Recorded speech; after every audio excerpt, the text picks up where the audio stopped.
Selamat siang, Selamat siang. Igor, yang kita kenal sebagai Saikoji. Tapi sebelumnya saya baca your bio ya, saya rasanya rada nggak enak juga manggil Saikoji, entah apa yang kamu rasakan. Karena ternyata pas saya baca your bio, Saikoji itu awalnya adalah julukan yang kurang ini ya, Psycho gitu, PSYCHO. Iya betul. But it's Gitu. okay. Panggil Igor aja kalau nggak Saikoji, Igor. Igor. Ya. So iya, hari ini kita mau bahas nih. Again thank you karena mau catch up dengan kita semua yang ada di Bandung nih ya di tengah pandemi ini. Tapi juga saya ngelihat juga udah rada nggak ada bedanya juga sih. Kemarin Bandung rame banget. Iya. Mana-mana macet. Saya kemarin ke Jakarta itu 4 jam seperti sebelum pandemi, sama aja kayak begitu. But hopefully bukan karena orang-orang nekat, tapi karena memang sudah itu ya, sudah membaiklah keadaan semuanya. Karena kalau di rumah terus juga bisa nggak beres juga. Saya pengen hari ini kalau bisa kita ngobrol seputar creativity nih. Oke. Creativity, ilham dan sebagainya begitu. Anyway, sebelum kita masuk, gimana Mandalorian is gonna be on very soon nih ya, November katanya ya, bakal rilis ya. Udah rilis. Episode 1 udah jalan. Wow. Gimana dia, sebelum kita ngobrol banyak, saya pribadi lebih demen yang lepasan seperti Rogue One, Mandalorian dibanding yang udah pakem gitu ya sampai episode yang terakhir. What about you? Fans berat kah Star Wars? I'm a big fan of Star Wars. Jadi regardless versi series atau ini pun I will still love it karena I like the universe, the world, seru banget. Right. Tapi kalau ditanya memang senang kalau misalnya yang sekarang in charge bisa incorporate sesuatu yang kita nostalgic gitu, angkatan yang lama. Jadi kalau misalnya ngeliat sesuatu yang ini kan ada di yang dulu itu, kayaknya seru gitu, kayak mereka took their time untuk mikirin nyambungnya kayak gimana gitu. Including this new Mandalorian ada surprise yang agak sedikit sudah terduga, tapi begitu muncul juga kita semua menikmati. Udah nonton belum? Yang episode yang terakhir belum. Malah aku baru tahu bahwa itu sebenarnya udah on. Tapi yang pertama yang the last season aku nonton sampai 2 kali. Karena appreciate banget dia ternyata dapat weaponnya dan sebagainya, susahnya minta ampun. So iya. I love it so much. Kalau dari the whole Star Wars universe yang paling demen siapa? Your character? Ada 3 karakter berturut-turut. It's gonna be Obi-Wan karena dia perwujudan nyata dari seorang Jedi yang tulus. Yang kedua it's gonna be it's not human, it's a droid, R2D2. Kenapa? Karena walaupun tanpa kita sadar, R2 is the one that actually been there all the way dari episode 1 sampai episode 9. He knows everything that happens in the universe. The main characters dari Republic sampai jadi New Republic lagi. So dan yang ketiga I like Darth Maul. Itu sebenarnya padanannya sama Obi-Wan. When we talk about the dark side, bukan cuma sekedar karena people like Darth Vader, but for me sometimes Darth Vader itu sebetulnya galau orangnya. But the actual badass karakter itu sebenarnya Darth Maul for me. Dan dia benar-benar yang if you know the story why he becomes seperti itu, karena memang dia bisa dibilang kayak nggak dianggap gitu sama the Emperor Palpatine. Di grooming untuk jadi penerusnya dia, tapi di saat yang sama ternyata yang di push Vader. Jadi dia he has that punya kayak membuktikan diri ya. Iya, it's just like us human, semua orang di situ semuanya fragile.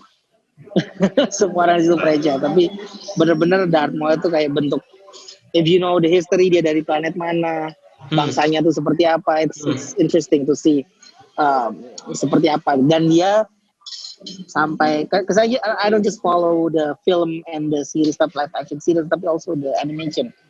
Right. The latest Clone Wars animation is very good to see. Darth Maul itu sebetulnya kalahnya sama siapa, so it's awesome. Right. So kalau misalnya ngomong universe, do you like Star Trek juga? I enjoy Star Trek too. I mean, I like sci-fi in general. Tapi if I have to choose Apa ya, Star Wars is more apa ya, lebih it's more, Maybe I'm not saying, iya itu lebih shiny. lebih Star shiny, Trek in a that's right. way Star Trek is basically us in the future. Right. Karena banyak yang di Star Trek sebetulnya kita sekarang bahkan zaman ini udah ada ya, kayak tab dan sebagainya begitu ya. Iya. Tinggal Right. teleport aja yang kita belum punya. Yeah. Well, back to your career and your music. Jadi saya kan I grew up, maybe saya lahir tahun 70-an, mungkin ya generasinya saya mungkin dulu dengerinnya Iwake lah ya. Yeah. Mungkin you maybe inspired juga by dia juga awalnya gitu kan. But saya kan perhatikan your choice of apa yang telah kamu terbitkan selama ini. Kalau boleh saya bilang kan banyak kan humoris ya. Kayak Kecoa Ngesot, Jomblo dan sebagainya. Was that intentional dari awalnya memang gue maunya lucu? Karena kalau saya perhatikan kayak di US ya, kayak di US itu kan banyak kan kayak racial divide, menyatakan bahwa mereka tuh bangga mungkin sebagai African American misalnya, bahas tentang politik dan sebagainya, dan itu pun ada beda jauh ya antara East Coast, West Coast, East LA, West LA bisa sampai bunuh-bunuhan segala macam. Tapi kalau kita kan di sini kayak chill, kayaknya kita di sini kayaknya for fun dan sebagainya. Was that intentional awalnya? Sebetulnya enggak juga. It wasn't intentional untuk menjadi, kalau misalnya ditarik garis, I'm just being honest with the things that I see. I'm not trying to be funny. Jadi kalau memang it's funny for people, mungkin karena memang situasinya lucu. But all of the things that I wrote, most of the time adalah sesuatu either I observe it or I live through it. Makanya memang arahnya tuh memang beda dengan hip hop di luar sana. Karena mereka sendiri let's say di Amerika banyak yang memang munculnya dari masyarakat yang memang mereka harus ngadapin hidup yang susah. Kita di Indonesia nggak susah itu juga gitu. Like the things that I go through nggak seperti mereka. Jadi I'm not trying to be who I'm not. Right. It's more like berkaca sama the things that I go through in my daily life. Makanya kalau orang nangkepnya lucu, karena memang ya that's just reality. I wasn't trying to be funny. I was just saying what I gone through aja. Wow. So sekarang kalau dari rapper yang salah satu yang kamu senengin atau selalu dengerin terus balik-balik lagi begitu di luar dari di Indonesia, siapa kira-kira your inspiration? There's a bunch of names yang I can say, tapi mungkin orang nggak tahu juga. Karena the deeper you get, you find ada references yang orang lain mungkin nggak dengar. Tapi supaya orang bisa relate, kayak misalnya ngerti like who this guy. I listen to a lot of Eminem karena for me he's a very good lyricist. Right. In general, sebetulnya I like East Coast hip hop karena like if I travel to the States, I like East Coast more than West Coast memang. Wow, okay. West Coast terutama kalau di LA, you see live itu lebih I would say more laid back, it's more polished. Tapi the gritty life, the reality of life, orang-orang yang tinggal di luar New York City gitu di East Coast yang harus commute. People say sometimes people say kalau sama turis mereka tuh lumayan ketus. Because life is tough gitu di situ. Jadi you get to see more color, more variations of orang-orang yang ngejalanin hidupnya kayak gimana gitu. Right. So karena kamu mention Eminem, saya seneng sama dia. Dan itu film dia saya rasa inspirational, 8 Mile. Of course, yes. Dan apalagi the duel di belakangnya itu, I think it's a punchline banget. Seperti orang tergebok banget dengan kata-kata itu. Dan kalau saya lihat Eminem, dia katanya nggak tahu sampai sekarang apa enggak, dia selalu sediakan pencil dan dia punya note, dan kalau ada ide sesuatu yang rhyme, sesuatu yang liriknya itu dia mengena, langsung dia tulis terus dan sebagainya. Is that you? Are you always, kalau sekarang mungkin pakai telepon dan sebagainya, whenever ada sesuatu yang rhyme yang connect to you write it down atau gimana? In a way, when it comes to thinking of rhyming, it's bukan ditulis, tapi like I have been used to think in rhymes. Jadi, like if I see an object, I would think of like ini objek ini, I want to write rhymes, ini will rhyme with word. With rhymes with what? Jadi kayak misalnya pegang kayak misalnya megang gelas gitu, gelas keras, ngegas, lemas, cemas. Jadi like when I see an object, basically I don't really write it down as much as I used to, tapi I have like trained myself to think in rhymes. So it helps me kalau misalnya mau nulis lirik apa ya untuk nyari ini kalau mau nulis kayak gini, I find this rhyme nanti second bar atau bait keduanya mau dengan rhyme yang sama gampang gitu nyarinya. Tapi memang um, kreativitas kan tadi kita ngomong soal Eminem dan nulis lirik. Ya memang kreativitas itu kalau memang kita latih harusnya it comes naturally sih. Right. So, kenapa saya ngeliat ada rapper-rapper muda, rapper-rapper baru, tapi nggak sebanyak kayak di luar ya. Mungkin kalau di luar tuh like every year ada aja begitu kan sesuatu atau seseorang itu muncul. Kenapa? Karena maybe isunya apa nih? Saya rasa kan harus rajin juga vocabulary kali ya, perbendaharaan kata juga kan ya. Kalau nggak mau dapat rhyme yang kreatif bagaimana kalau nggak ada perbendaharaan kata yang terus terasa.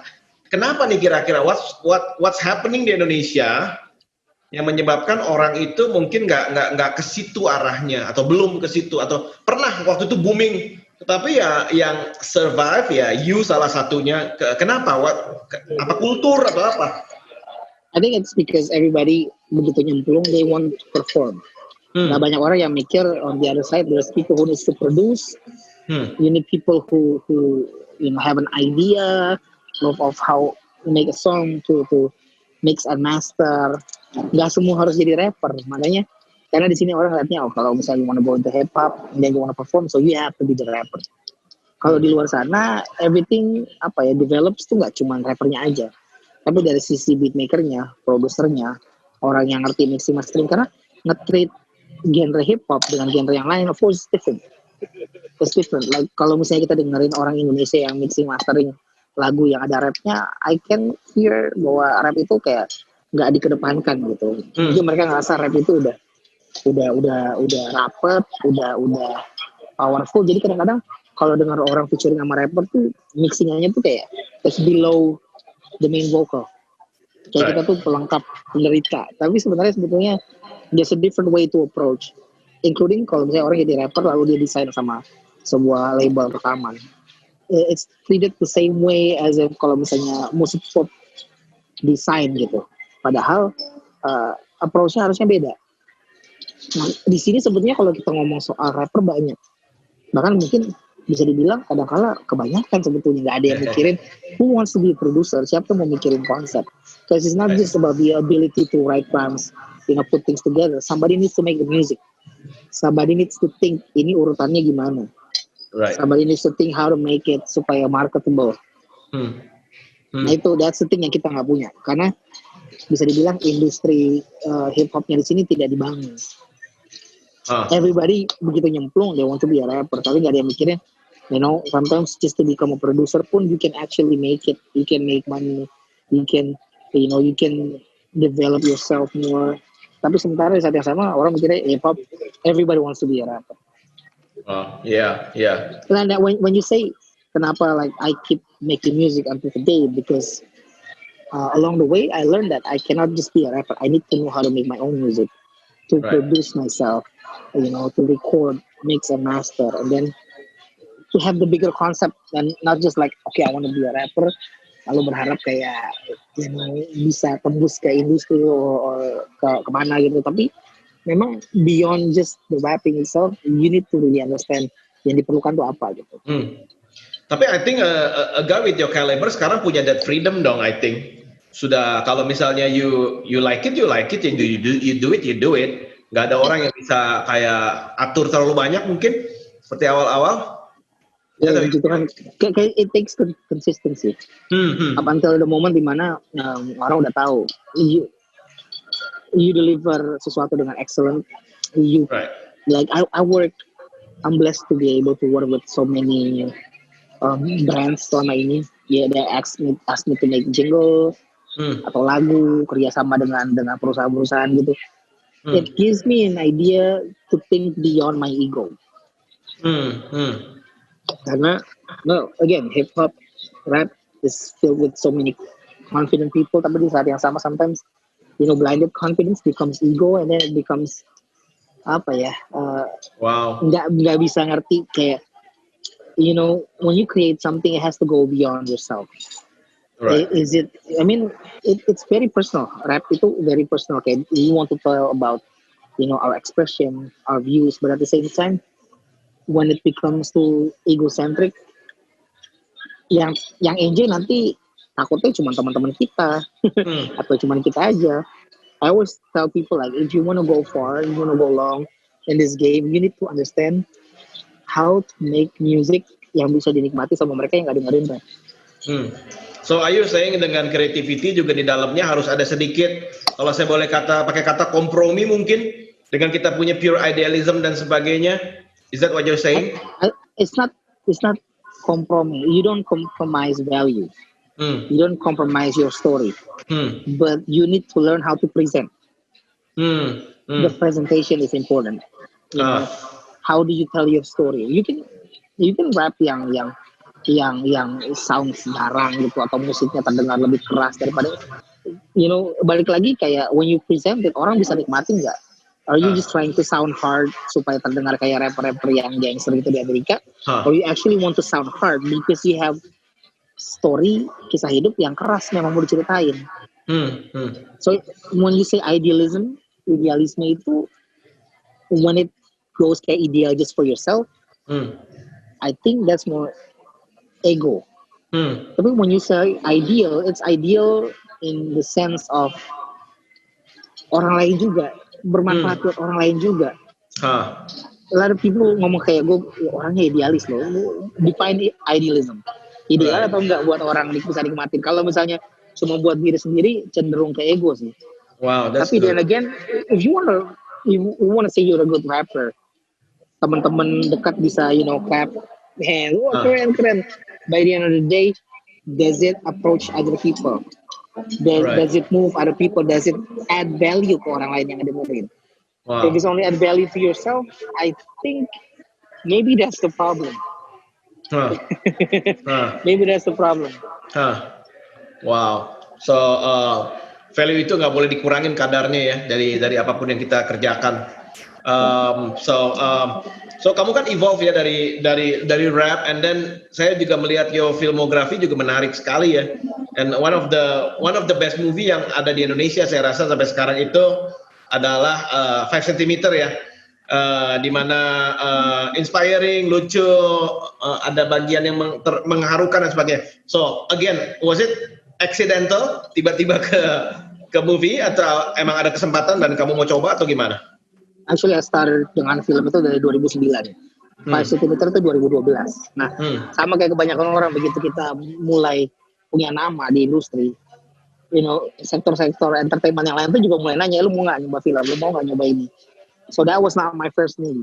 My first movie yang layar lebar didn't do as good as 5 cm, dan I don't really like the character di situ.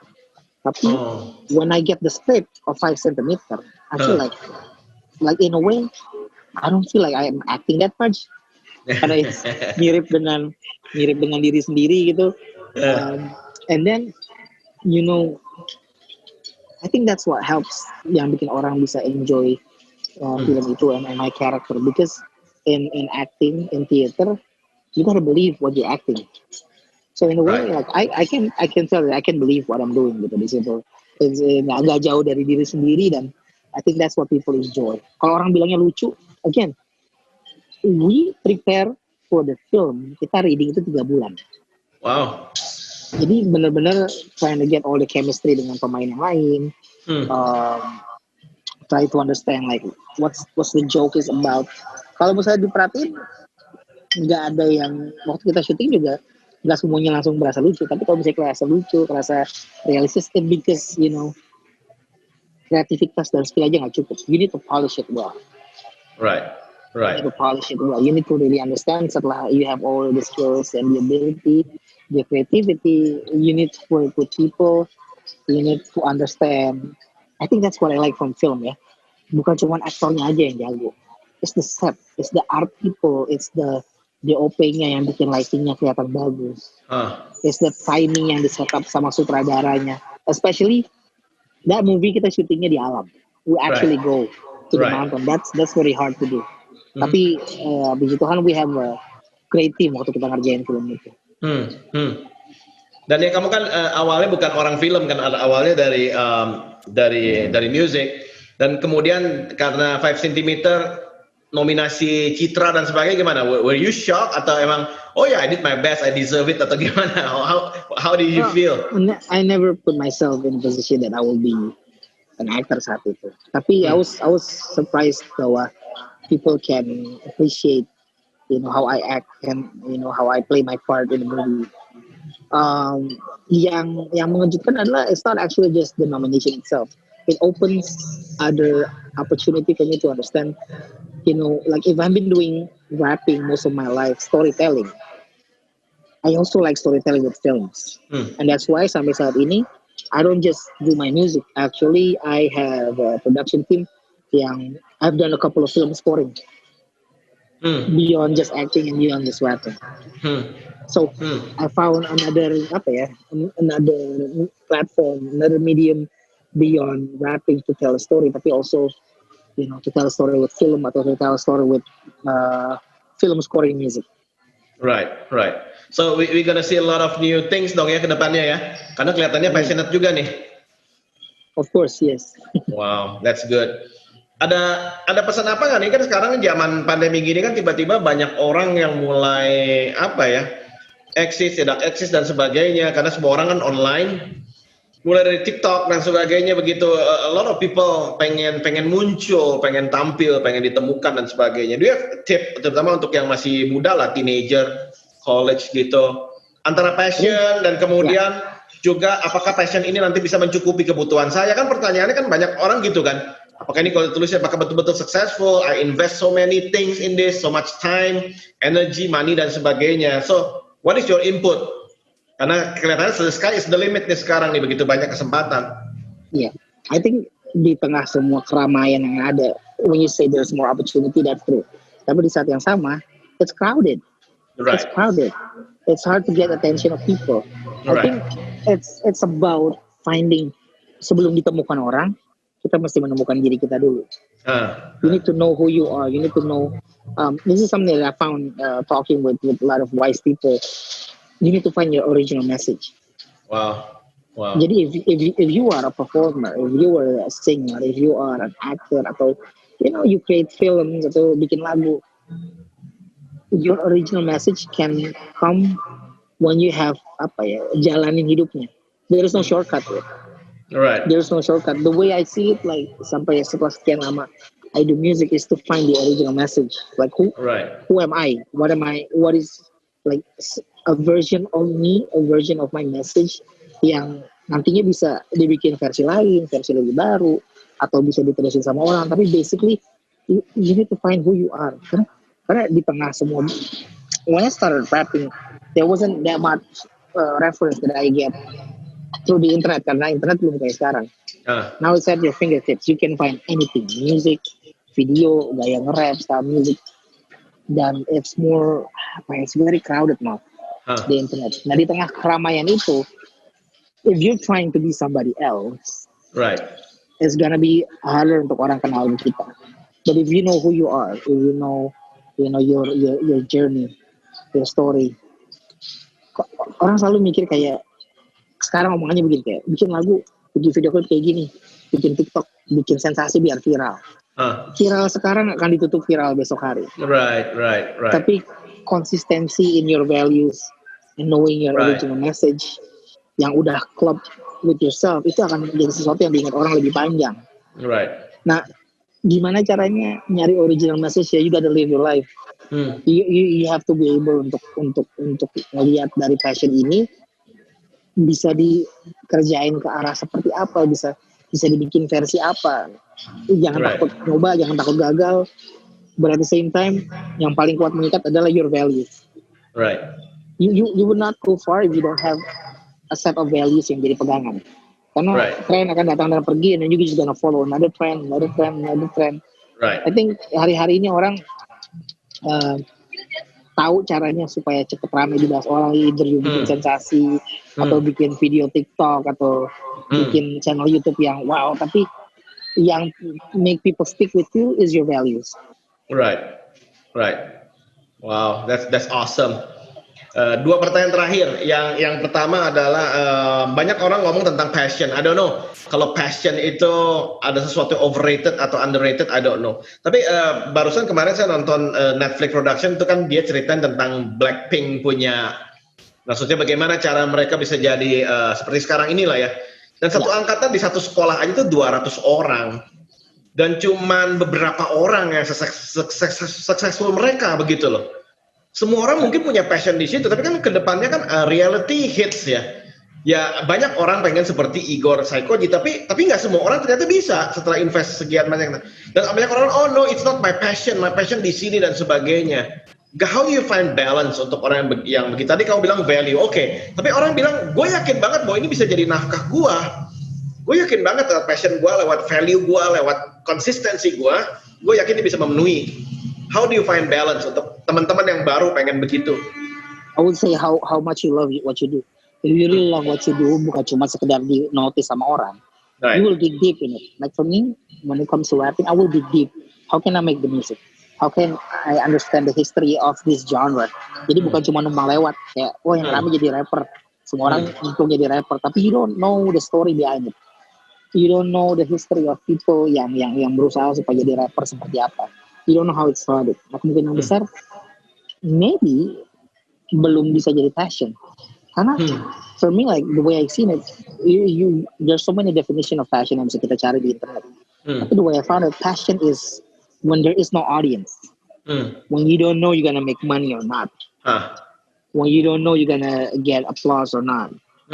But you are willing to dig deep. Right. Sebelum itu semua terjadi. Right. Because like a tree gitu, kalau kita lihat ada pohon yang berakar jauh, mau ada badai, mau ada apa, dia akan tetap kuat. You need to find the roots of it. Akarnya kayak gimana? Orang bilang passion seru, tapi kalau passionnya cuma ngelihat lagi apa yang rame, terus ngejar apa yang rame, right, akan mudah tersapu begitu ada tren yang lain. Right. So dig deep. If you want to be a rapper, dig deep. Jangan cuma bisa bikin nothing wrong dengan bisa bikin lagu yang seru sekarang, yang kekinian, tapi study the roots, study the history. Kenapa bisa seperti itu? Kenapa rapper-rapper ini punya karakter seperti itu? Study the 70s, the 80s, the 90s, the early 2000s. Right. Karena dengan begitu, you are deeply rooted in something. Dan again, kalau misalnya yang jadi patokan cuma yang rame aja. Tadi kita ngomong sedikit soal Netflixnya Blackpink. Orang lihatnya sekarang. Tapi waktu mungkin mereka nonton the show, you know bahwa rootsnya mereka sudah dimulai bertahun-tahun sebelumnya. Right. Wow, awesome. Pertanyaan terakhir. Sekarang kan orang ngelihatnya kan orang yang biasanya sibuk keluar tiap hari sekarang banyak waktu dengan keluarga dan sebagainya. But orang juga kedepannya juga punya harapan lah ya. Ini semuanya akan bisa selesai, nggak tahu berapa tahun lagi dan sebagainya. Itu dari segi family, apa yang paling seorang Igor Saikoji belajar di musim dimana kemarin apalagi harus di rumah terus dan sebagainya? What do you cherish the most lah dari musim ini? Waktu when my oldest kid yang paling tua nih, cowok baru masuk SMP. Dia baru masuk kelas 7. Setengah tahun tiba-tiba dia kayak hilang gitu dari rumah, berangkat pagi pulangnya sore. So I feel like kehilangan dia gitu. I lost the time ketemu, udah sore dia udah capek, pagi subuh udah pergi lagi ke sekolah. But now ya kita bisa ketemu all the time, kita bangun ketemu, malam ketemu. Walaupun dia juga full from home ya, tapi I feel like punya kesempatan untuk bisa ngelihat apa yang kita bisa kerjain di rumah sama-sama. Dan kita bisa nonton film bareng-bareng, Netflix di rumah. Mereka selesai sekolahan. Kemarin kita sempet waktu udah agak berani keluar outing, kita traveling naik mobil sendiri sampai Jogja. Ya, which would never happen kalau misalnya nggak ada COVID. We will never do that kind of road trip. Ngerti, Wow. dari rumah sampai Jogja bareng-bareng satu keluarga gitu. Wow. So di tengah COVID ini, if you have a family, if you have a circle of people, that supports you, it's time to know each other better. Mengenali Wow. mereka lebih lanjut, ngobrol sama mereka. We found my daughter yang kedua juga passionnya ada ternyata di painting, di art. Jadi kita juga senang kayak Oh. dia bikin lukisan gitu. Menyenangkan karena yang mungkin dengan kesibukan kita gak banyak rumah, like I travel, when I do shows, I would not be able to see this. Oh, yeah. We have given the opportunity to see what we have here and to be grateful of what we have. That's Because when you right. travel, you see other things yang kelihatannya seru. You see new places. Tapi for me, the blessings is to be able to see my family more. And like knowing how the house works, karena gini, dari awal COVID kita punya pembantu. Huh. Waktu udah mulai bulan Ramadan, bantunya cabut, dia nggak balik lagi. Okay. So now I know the system, like berapa lama dalam sebuah rumah sampah akan menumpuk dan tukang sampah harus datang. Now I know. Now I can imagine setelah beberapa lama. Sekarang kita udah ada yang bantu, tapi bukan membantu, lebih kayak babysitter karena kita punya bayi yang paling kecil.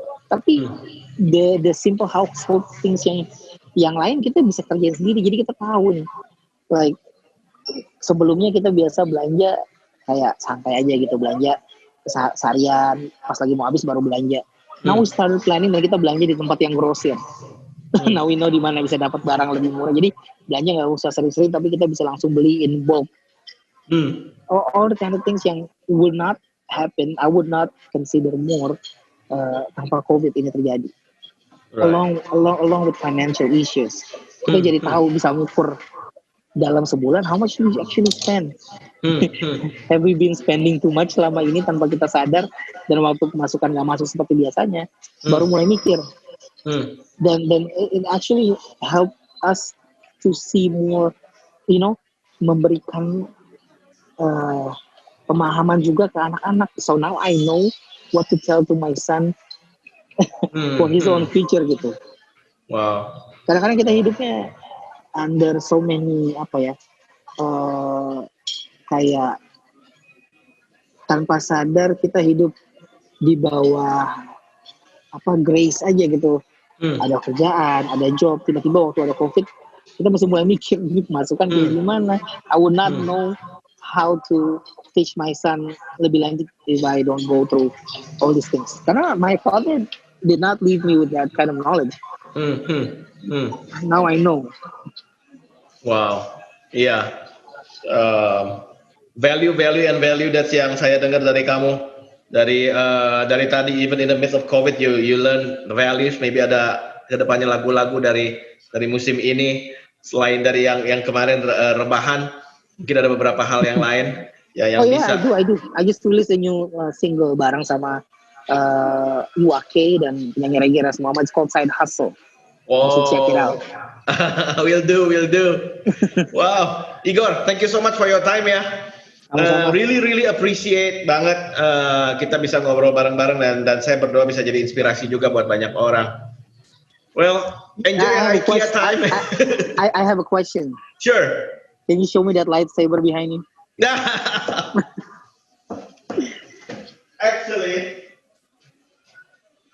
Actually, I have two. Oh, awesome. Yang ini Luke, yang ini Kit Fisto. Are those both dari Disney ya?